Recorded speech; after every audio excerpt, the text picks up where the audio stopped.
کہیے ذاکر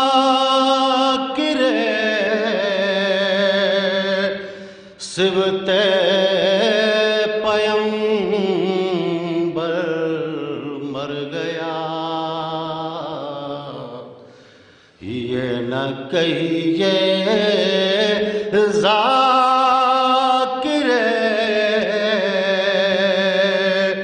صبت پیمبر مر گیا، بلکہ یوں کہیے برائے خدمت سرور گیا، کوئی مولائی ہوا رخصت تو ہم سمجھے یہی فرش مجلس کا بچھانے پنجتن کے گھر گیا، یہ نہ کہیے ذاکر صلوات بھیجتے حضرات۔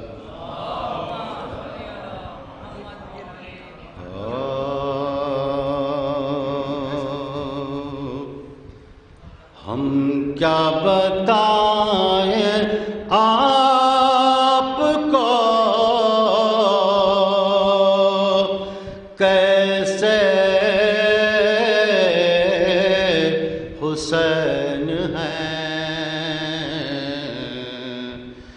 قدرت کو جس پہ ناز ہے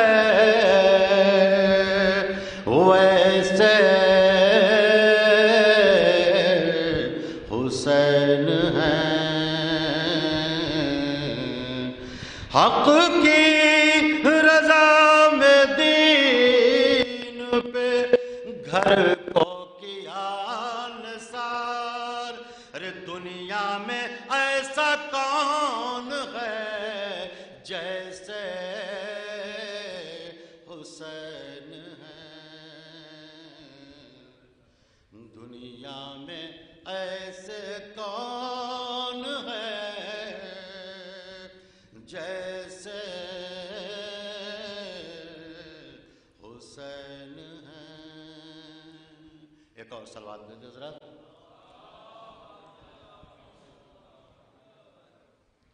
علماء کرام کی آمد پر مل جل کر بلند ترین نعرہ صلوات۔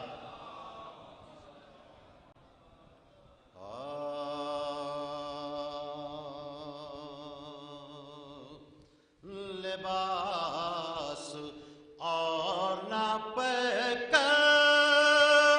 حسین دیکھتے ہیں، خلوص قلب کے اندر حسین دیکھتے ہیں، میں ایک حسین کو مشکل میں جب پکارتا ہوں تو میری سمت 72 حسین دیکھتے ہیں، میں گھر کو چھوڑ کے آیا ہوں مجلسیں کرنے، مجھے یقین ہے میرا گھر حسین دیکھتے ہیں۔ فاتحہ۔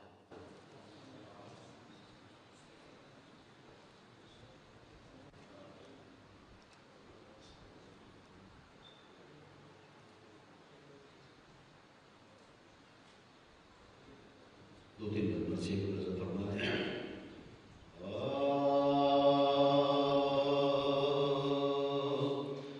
غریب زہرا کی غربت سنو اے